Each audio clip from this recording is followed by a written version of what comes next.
జూబ్లీహిల్స్ ఉప ఎన్నికలో అద్భుతమైన మెజారిటీతో కాంగ్రెస్ గెలిచింది.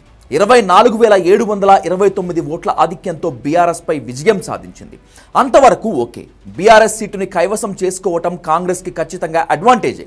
అయితే ఈ ఎన్నిక, ఈ గెలుపు వెనుక జనానికి తెలియని చాలా విషయాలు ఉన్నాయి. వీటిని ఖచ్చితంగా జూబ్లీహిల్స్ లో పోటీ చేసిన 3 పార్టీలు సమీక్షించుకోవాలి.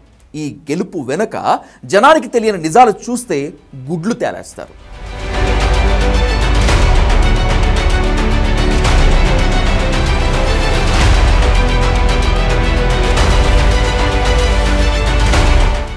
ఉప ఎన్నిక కోసం కాంగ్రెస్ 125 కోట్లు ఖర్చు పెడితే టీఆర్ఎస్ 75 కోట్లపైనే ఖర్చు పెట్టింది. బీజేపీ 10-15 కోట్ల వరకు ఖర్చు చేసి ఉండవచ్చు.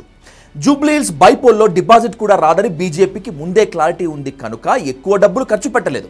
మొత్తం మీద ఎలక్షన్ కమిషన్ ఖర్చు తీసి పక్కన పెడితే 3 పార్టీలు కలిసి జూబ్లీహిల్స్ ఉప ఎన్నిక కోసం సుమారు 225 కోట్ల రూపాయలు ఖర్చు చేశాయి. దీని ఫలితంగా జూబ్లీహిల్స్లో మొత్తం 1,94,631 ఓట్లు మాత్రమే పోలయ్యాయి. అంటే ఒక్కొక్క ఓటు మీద అన్ని పార్టీలు కలిసి 12,000 రూపాయలు ఖర్చు పెట్టాయన్నమాట. మొదటి నిజం, జూబ్లీహిల్స్లో మొత్తం 4 లక్షల ఓట్లు ఉన్నాయని ఎలక్షన్ కమిషన్ లెక్కలు చెప్తున్నాయి. అంటే పోలింగ్కి 2 లక్షల పైచిలుకు ఓటర్లు దూరంగా ఉన్నారు. నిజానికి జూబ్లీహిల్స్లో 4 లక్షల మంది ఓటర్లు ఉన్నారు అనేది పెద్ద అబద్ధం. ఇక్కడ ఉన్నది 3 లక్షల ఓటర్లు మాత్రమే. మరో 1,00,000 మంది ఎక్కడెక్కడి వాళ్ళు ఇక్కడి ఓటర్లుగా చలామణి అవుతున్నారు. వాస్తవంగా వాళ్ళెవరూ నియోజకవర్గంలో లేరు. జూబ్లీహిల్స్లో డోర్ టు డోర్ తనిఖీ చేస్తే మొత్తంగా తేలేది 3 లక్షల ఓటర్లే. నియోజకవర్గంలో 1,00,000 మంది ఓటర్లే లేరు. ఇప్పుడు కాదు, ఇంకొక 20 ఏళ్ల తర్వాత జూబ్లీహిల్స్లో లెక్కలు చూసినా తేల్చినా కూడా ఆ 1,00,000 ఓటర్లు ఉండరు. అంతేకాదు, జూబ్లీహిల్స్లో 2 లక్షల ఓట్లకు మించి పోలవ్వవు. ఇది మొదటి చేదు వాస్తవం. ఇక రెండవది, కాంగ్రెస్ 3 లక్షల మంది ఓటర్లకు డబ్బులు పంచిందని అంతర్గత సమాచారం. 3 లక్షల మంది ఓటర్లకు డబ్బులు పంచితే కాంగ్రెస్కు వచ్చిన ఓట్లు సుమారు 99,000. మొత్తం పోలైన ఓట్లు 1,94,631. అంటే 3 లక్షల మంది ఓటర్లలో 1,10,000 మంది డబ్బు తీసుకొని కూడా ఓటేయలేదు. ఇది పచ్చి నిజం. కాంగ్రెస్కి హ్యాండ్ ఇచ్చిన ఓటర్లు 2 లక్షల మంది. ఈ 2 లక్షల మంది డబ్బులు తీసుకొని కాంగ్రెస్కు ఓటే వేయలేదు. ఓటర్లు అన్ని పార్టీల వద్ద డబ్బులు తీసుకున్నారు. వాళ్ళకిష్టమైన పార్టీకి ఓటు వేసుకున్నారు. ఇక మూడవది, ముస్లింలు మొత్తం కాంగ్రెస్తోనే ఉన్నారు అనుకోవటం ఓ భ్రమ. జూబ్లీహిల్స్లో ఓ 10,000 మంది ముస్లింలు ఉన్నారని అనధికారిక లెక్క ఉంది. నిజంగానే 1,10,000 ముస్లిం ఓట్లు ఉంటే వాళ్లల్లో సగం కూడా కాంగ్రెస్కు పడలేదు. అజారుద్దీన్ ప్రభావం కూడా జూబ్లీహిల్స్లో అంతంత మాత్రమే. అజారుద్దీన్కి మంత్రి పదవి ఇవ్వకపోయినా కాంగ్రెస్కి ఇవే ఓట్లే వచ్చేవి. అసలు జూబ్లీహిల్స్లో 50 నుంచి 60 వేలకు మించి ముస్లింలు లేరు. మొత్తం కాంగ్రెస్కి వేసి ఉంటే కాంగ్రెస్కే 1,50,000 ఓట్లు పోలై ఉండేవి. 60,000కు పైగా మెజారిటీ వచ్చేది. ముస్లింలు పూర్తిగా కాంగ్రెస్తో లేరు. వాళ్లల్లో సగం మంది అసలు ఓటేయటానికి రాలేదు. జూబ్లీహిల్స్ ఉప ఎన్నికల్లో బయటపడిన మరో పచ్చి నిజం ఇది. ఇక నాలుగవది, జూబ్లీహిల్స్లో 30,000కు పైగా క్రిస్టియన్లు ఉన్నారని, వాళ్ళంతా కాంగ్రెస్తోనే ర్యాలీ అవుతున్నారని మరో లెక్క ఉంది. ఆ లెక్క కూడా తప్పే. గట్టిగా క్రిస్టియన్లలో 30% కూడా ఓటు వేయటానికి రాలేదు. వాళ్ళెవరో పూర్తిగా కాంగ్రెస్తో లేరు. క్రిస్టియన్లు కాంగ్రెస్తో ఉంటే నవీన్ యాదవ్కి జూబ్లీహిల్స్లో ఇంకా ఎక్కువ మెజారిటీ వచ్చేది. ఇక ఐదవ పాయింట్, జూబ్లీహిల్స్లో ఉన్నటువంటి సంప్రదాయ టీడీపీ కమ్మ ఓటు క్లియర్గా కాంగ్రెస్కి పడింది. ఇక్కడ టీడీపీ పోటీ చేయకపోవటం, కమ్మ సామాజిక వర్గం ఈసారి కాంగ్రెస్ వైపు టర్న్ తీసుకోవడంతో టీడీపీ కమ్మ ఓట్లు పక్కాగా కాంగ్రెస్కే పడ్డాయి. అంతేకాకుండా టీడీపీ అధిష్టానం కూడా తెలివిగా కాంగ్రెస్కే ఓటు వేసుకోమని జూబ్లీహిల్స్లోని పార్టీ కార్యకర్తలకు, కమ్మ సామాజిక వర్గానికి మెసేజ్ పంపింది. ఈ 2 వర్గాల ఓటు క్లియర్గా కాంగ్రెస్కు పడింది.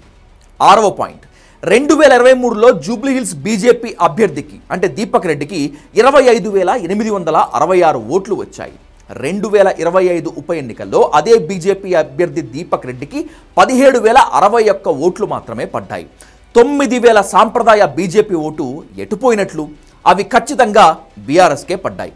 సాంప్రదాయ బీజేపీ ఓటర్ కాంగ్రెస్కి వేయడు. మరి ఆ ఓటు ఎటుపోయినట్లు? ఖచ్చితంగా బీఆర్ఎస్కి వేసి ఉంటారు. బీజేపీ బీఆర్ఎస్ అంతర్గత ఒప్పందం కూడా ఇదే.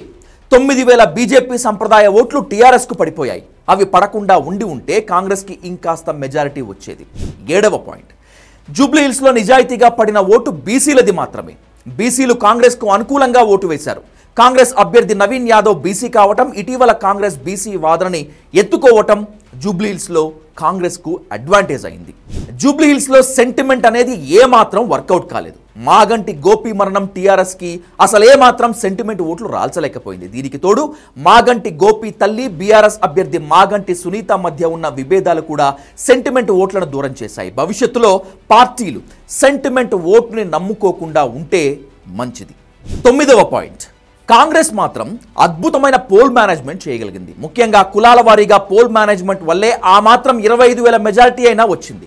బై ఎలక్షన్స్లో అధికార పార్టీకి ఎలాగైనా అడ్వాంటేజెస్ ఉంటాయి కనుక జూబ్లీ హిల్స్ ఉప ఎన్నిక అది క్లియర్ కట్గా తెలియజేసింది. 10వ పాయింట్, బీఆర్ఎస్ పోలింగ్కి ముందే చేతులెత్తేసింది. 100 కోట్లు పార్టీ అకౌంట్లో మూలుగుతున్న అధికార పార్టీతో పోటీ పడి డబ్బులు పంచలేక చతికిలబడింది. ఈ సీటు పోయినా గెలిచినా మనకొచ్చేదేముందులే, డబ్బులెందుకు వృధా చేసుకోవాలనే కేటీఆర్ అనుకోవటం వల్లే జూబ్లీ హిల్స్లో బీఆర్ఎస్ ఓడిపోయింది. అంతేకాదు కవిత చేస్తున్న నెగిటివ్ క్యాంపెయిన్ తొలి దెబ్బ జూబ్లీ హిల్స్లోనే బీఆర్ఎస్కి తగిలింది. మున్ముందు కవిత ఆ పార్టీకి చేయబోయే కీడుకు ఇది ఒక శాంపిల్ మాత్రమే. ఇది దాచేస్తే దాగని నిజం. ఫైనల్గా 125 కోట్లకు పైగా ఖర్చు పెట్టి అధికార యంత్రాంగాన్ని ఉపయోగించి కాంగ్రెస్ జూబ్లీ హిల్స్లో 99,000 ఓట్లు 24,729 ఓట్ల మెజారిటీ సాధించడం గొప్ప గెలుపేమీ కాదు. గెలుపే కదా అని ఎవరైనా వాదించవచ్చు. ఎస్, గెలుపే. కానీ ఈ గెలుపుని విశ్లేషించినప్పుడు దీన్ని ఒక గుణపాఠంగా కూడా గ్రహించాలి. అంత డబ్బు, టీం వర్క్, పోల్ మేనేజ్మెంట్ చేస్తేనే ఈ మాత్రం 25,000 మెజారిటీ విజయం దక్కింది. ఇంత ఖర్చు పెట్టి అల్టిమేట్ పోల్ మేనేజ్మెంట్ చేసి కష్టపడితే కాంగ్రెస్కి 99,000 ఓట్లకు మించి పడలేదు. ఇవేమీ చేయకపోతే పరిస్థితి ఏంటి? ఇలా ఎందుకు జరిగిందో సమీక్షించుకోవాలి కాంగ్రెస్.